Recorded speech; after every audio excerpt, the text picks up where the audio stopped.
Assalamu alaikum everybody. Hope you're all safe, sound, and healthy. And I'm back. And why am I back? Well, because as predicted, people are being kidnapped, resignations are being handed over, people are going missing. And as I said, expect weird crimes to suddenly occur, expect kidnappings, expect threats, expect all this to happen just before the elections, because as I said, right till the end, they will try that. If they cannot 100% hijack the elections, then there will be no elections. So get ready for that. Today's the second, it's Friday, and it is the 2nd of February, and it's closing on midnight, but actually it's now, technically, it should be the 3rd of February as I speak, because when I was jotting down the notes, it went well past into midnight. Also, because after I had actually made the notes for this podcast, I decided to just listen to Mohit Birzada just to see if I'm missing anything. And as usual, he seems to have said most of what I was already planning to say. Which is quite gratifying, but at the same time, it's a bit disturbing because then I have to change my words, because believe it or not, some of the actual words and expressions were ditto of what I had jotted down. So I'll try to change those. But obviously, it's not surprising, because to anybody who has eyes, ears, and a brain, I don't think any of the words can come out of one's mouth, to be honest. So, let's begin with the kidnappings and with the resignations. As we know, since Faisisa has come, we've had a lot of judges that have been targeted who refused to become his minion. Then we had a lot of judges that were forced to resign. Then there were other judges that just resigned. And now recently, the Lahore High Court Judge Shahid Jamil, he has resigned. And very interestingly, in his resignation, although he did that formal thing, there's this formality where you say, oh, I'm resigning for personal reasons. But underneath it, he jotted down Allama Iqbal's poetry. And that is actually why his resignation has, become such a focal point here for everybody, why everybody's taking such an interest. Is because in his resignation, the poetry that he quoted of Allama Iqbal was the poetry that Allama Iqbal had written during the British Raj, where he negated slavery. And so basically, quoting this poetry was simply saying that I cannot work as a slave judge anymore, and I cannot work under these conditions, and I cannot accept it. So I resign. So that's the gist of that poetry. That's the gist of the reason why he's resigned. And as we know, already the Accountability Court Judge, Mohammed Bashir, who tried his level best not to tarnish his reputation by this bogus treasury case against Imran Khan, because remember, he is the judge who judged all the corruption cases of Nawaz Sharif, of Gilani, of all the other politicians. And so this to him is a matter of pride and honor, that when he's this near retirement, he would not want a blemish on his record. But unfortunately, he has a blemish now. He has a veritable blemish on his record. And it seems he really is sick, because he asked for medical leave until retirement, and he was forced to still hold this trial, to judge the trial.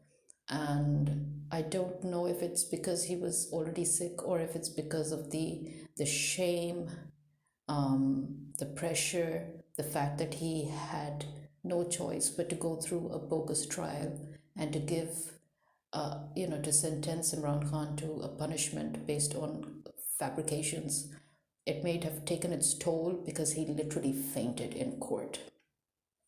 As soon as he gave the verdict, he just fainted. So there's that. And then there's this weird sort of a, to me, it's a double-edged sword sort of a thing where we have Nadra's deputy assistant director who's been reported. His name is Najibullah. He has been reported to have been kidnapped because his brother was very concerned. He said first he talked to his brother and he had said that he's on his way to Peshawar, and he said last he talked to him he said that he was now in Peshawar but he's been taken. So, and he seemed really really worried. So the fact that he's worried and yet he's been taken, it means it's obviously your establishment. Now, why would the establishment suddenly decide to kidnap one of their officials, one of the government officials in Peshawar? That to me is a question I think we need to ask. Why Peshawar? Does that mean that the establishment is trying to somehow look for a way to target Peshawar? Because as we know, Peshawar and the northern areas, KPK, Balochistan, Gilgit-Baltistan, Kashmir, these areas are out of the government's control, out of their hands.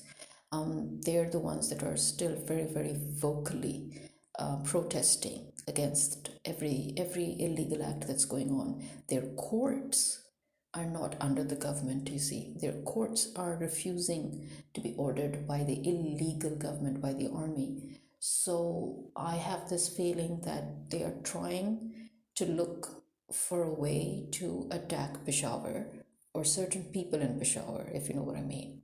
And that this might be an excuse for them to pretend that, somebody in Peshawar has kidnapped the deputy assistant director, so, this is our way in. You know what I mean? I think that is what they have in mind, but I'm not sure. Then we have Syed Ali Raza Shah. He is the cousin of the PTI candidate, the current candidate for the coming elections, Wajahat Hasnan Shah. So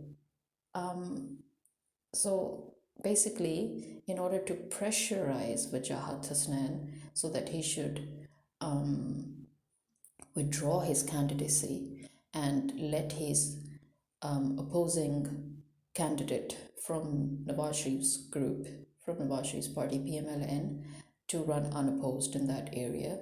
Just for that, they have kidnapped his cousin Syed Ali Raza Shah, who by the way is visually impaired, and that is basically why they kidnapped him, to raise concerns in the family, to add pressure that the innocent guy, what they're going to do with him.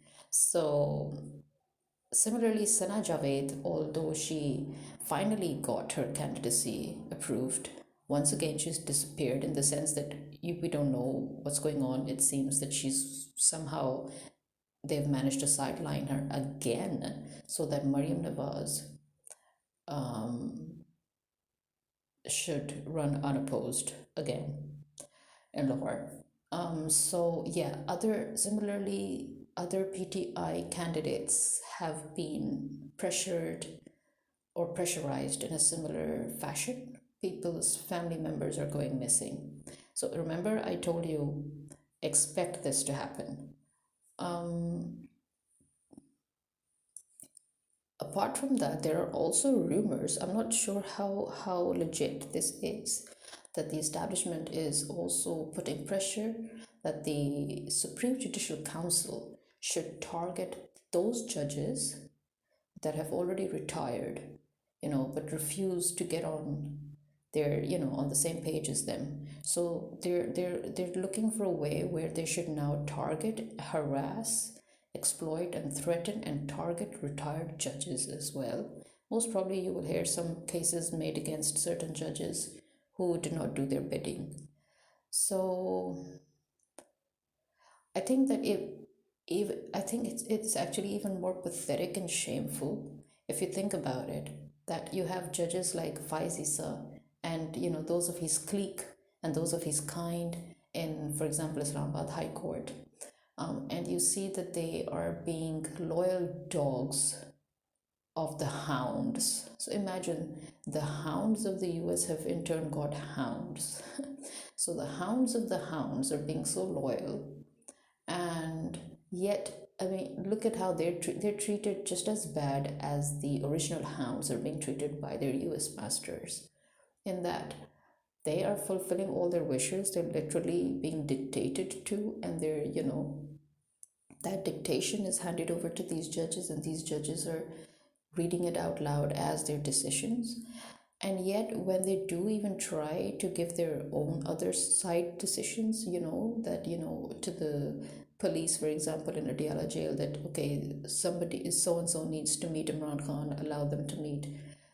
Nobody's listening. Contempt of court straight away. And these judges are such pathetic losers that, they can't even say or do anything. They think that they're being judges. Oh, they're listening to their masters. Oh, they're going to add a few other orders, and, their masters will oblige them. No such feat. So I really, and talking about, humiliation, and as you know, I've been talking about how I feel about the men in Pakistan. This whole recent situation has just confirmed, verified my thoughts on men in general, but especially men in Pakistan. They always talk about honor, they talk about protecting women. Even if you listen to the men in Korea and in Japan and, Pakistan, India, Bangladesh, even in America and Europe, oh, you need a man in your life. I'm like, yeah, you mean I need a dog in order to protect me from other dogs? But that's what I've always said. Whenever people talk about needing a man alive, I always correct them by saying, oh, you mean you need a dog in order to protect you from other dogs. In that case, you need to be careful which breed of dog you get, or he might bite you, you know. And people used to laugh and agree with me, but actually, it's no laughing matter, okay? There's this really old proverb that the elderlies uh, in our culture, the elders, they used to say that men are the snakes in the grass. And it's true. I think Khavar Monica is the epitome of that very expression. And he is also the very definition of what I say when I say that if you need your life to be screwed, you need a man. But if you really need a good life, you need to stay away from them. That is my principle in life. If I need my life to get screwed, I'll go get myself a man. Okay? So much for telling the women that, oh, I want to protect you for the rest of your life. And so much for trying to brainwash women into saying, oh, you need a man in your life. What for? That man is going to be the first person that's going to turn around you. He's going to turn around and he's going to stab you in the back. Okay? And that's exactly what Khavar Monica did. The fact the man has just shown the level he is. He has shown his character. He has shown what he's really made of. That, look at Imran Khan on one side, okay? Look at Imran Khan and then look at Khavar Monica. And you will understand why Bushra finally divorced Monica and why she considered marrying Imran Khan after her divorce, even though she didn't have a good marriage from all accounts. And by the way, you should listen to Mohit Pirzada's interview with her sister to get a full timeline that proves how much this person has lied in court. And I really don't care that he was under pressure. I don't care that he lied at gunpoint. What I care is that a man who is supposed to have married a woman, bore children with that woman, lived more than half of his life with that woman, how is it that a man can spout such BS against the mother of his kids? That's exact. And I think that just tells you the character of the man. It doesn't say anything about the woman, but it tells you everything about the man. Me, I always look at what a man does when he's divorced his wife.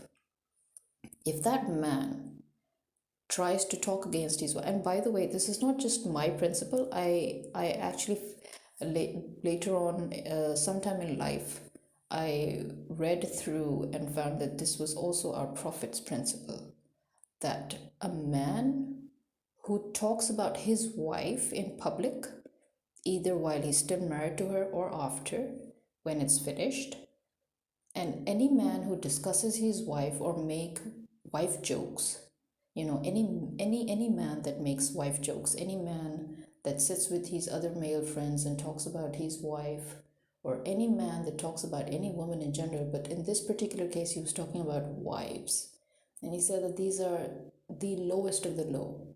And who else are the lowest of the low according to the Prophet? Those men that slander women. Any man who tries to defame a woman or slander a woman is the lowest of the low.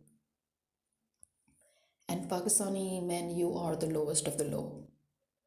I know American men are the lowest of the low too in many ways, but I'm telling you, the reason why I don't care about American men being lowest of the low is because, first of all, not all of them are. And if you compare it with Pakistan, to me, especially now, these 2 years have shown us Pakistani men are 100% lowest of the low. All that myth that people were always trying to talk about, how Pakistani men or Indian men or Bengali men, they respect their wives, they respect women, they give a lot of honor, they do this, they do that. BS, total BS. These years have proved how Indian men don't respect women. It has proved how Bengali men also don't respect. It has proved how Pakistani men also don't respect. I mean, what kind of a man respects his woman that when he is in a bind, he pushes the woman in front, and he plays the innocent, he feigns innocence, and he just moves around and acts as if he has nothing to do with anything. It's like Nawaz Sharif and Maryam Nawaz. You can see everybody is swearing at Maryam Nawaz. Everybody is acting as if she's ruining her father's life. But the truth is, she's doing nothing but his bidding. And that's a fact.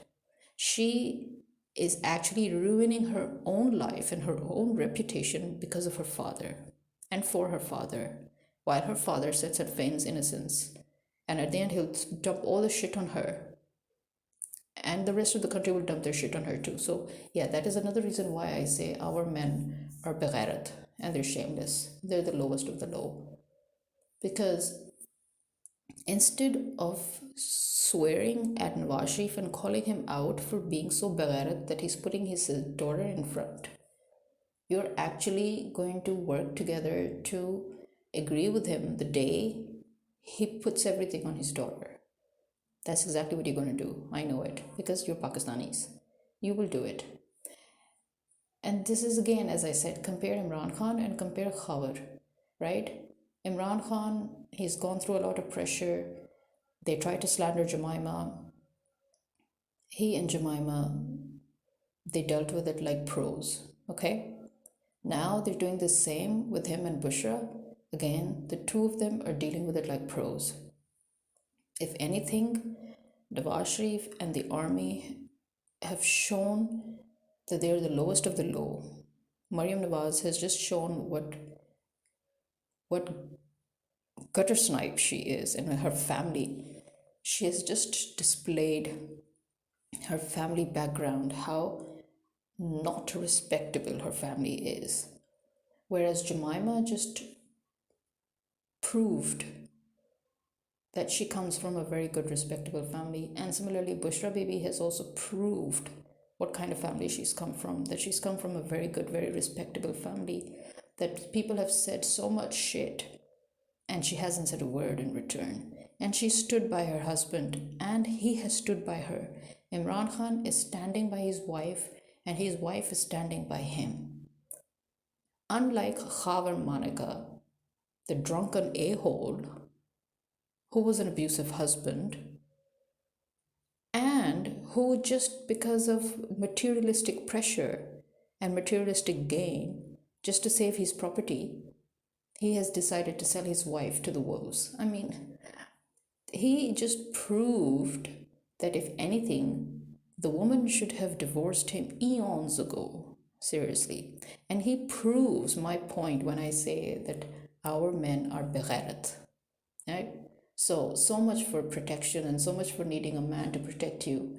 When a man can just turn around and stab his wife in the back, a wife with whom he's had children who are now grown up and married themselves, at this age, at this point in life, you are so weak-assed, you're such a coward that you are spouting BS against your ex-wife just to save your property and just because you stayed 2 months in jail. If anything, that just shows what kind of a character you have, man. As they say, a person shows his true colors when confronted with money and when confronted with pressure. Imran Khan, look at how he's faring under pressure, and look at Khabar Monica. Imran Khan doesn't even have kids with Bushra Bibi, thank you very much. But just look at the way he's treating his wife and how he's upholding her respect. And look at this a-hole who has kids with the woman and he's divorced the woman. He's lived more than half of his life with that woman. And just look at him spouting BS just because, ooh, he was in jail for 2 months. Utter BS, seriously. To me, as I said, he is the he is exactly the reason why, he just look at even all the other men, the PTI male members or the PTI female members who stepped forward in order to protect their husbands and their fathers. So much for men protecting you, And at this point, as we can see, all the men are acting like these coward, weak-assed a-holes, whereas the women are fighting the establishment and the army and the illegal government. What does that tell you about your men? And what does that tell you about your mythical notions about protection? We need to protect ourselves from men, and we need to, in fact, protect the men. I mean, imagine that. What kind of a shit is that? So, yeah, men are snakes. That fact has been established. In these 2 years, that fact has been totally established. I think it has shown us that very few men are actually men, and because they're not even fighting. Men are not even fighting men. Men are fighting women, and men are using women to fight. If that doesn't scream shamelessness, I don't know what does. So, yeah. So I would repeat something that I said a long time ago when people used to say, why don't you enter politics? Why don't you go into leadership? And I was like, you better rue the day that happens, because if I come into politics, that means that all boundaries have been crossed, all limitations have been crossed, all extremes have been crossed. And so now the time for extreme measures has come, and that is why I am in politics. And one of the first things I would do is probably neutralize all the men in order to teach you how to be human beings first, so that you think with your dicks less and with your brains more. Maybe I'll have to retrain men how to think with their brains. That's all I can say, seriously. Because I have seen nothing honorable by any man except the very older men, like Shah Mahmud Qureshi, and I've seen Pervez Elahi, and they've surprised us all. To be honest, we did not expect them, to brave it out, but they did. They actually proved their worth as veteran politicians. That is also something. And to be honest, I have never even heard Zardari slander a woman. The way I've heard Nawaz Sharif slander women, the way I've heard his party members slander women, the way I've heard his own daughter slander women and men, I have never heard even Zardari, who, by the way, is not at all a light man, and he is known to be one of the worst of the worst. But this also speaks about his character, that man has never said a word against any woman. And that is something worth worth noting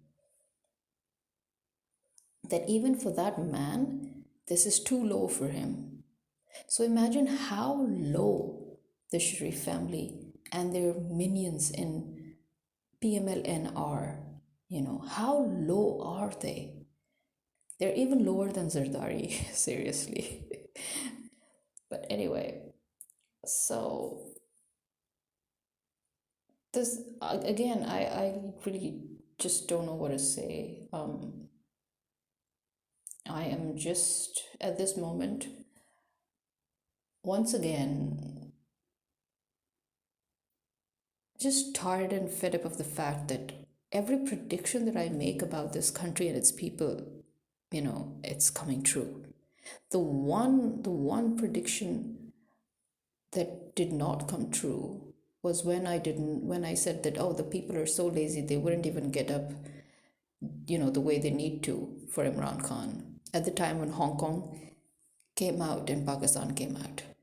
And that was the time when the people went against my prediction. And the people just came out in drones. But now, once again, the people are just pretty much going according to my prediction.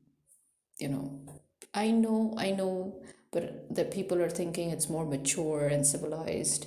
We need to get the elections. But again, as I said before, these elections will only be held if and when the US imported fifth columnists are 100% sure that they can hijack the elections. Otherwise, these elections are going to be as bogus as the one in Bangladesh, right? And these elections will not take place. I'm saying these elections because I'm thinking about provincial, national, all the different. But okay, let's just say, so these elections will not take place if in any way they feel they do not have 100% control over it. So keep that in mind. Yes, the one way to make them lose control is to ensure that we actually do vote. I get that.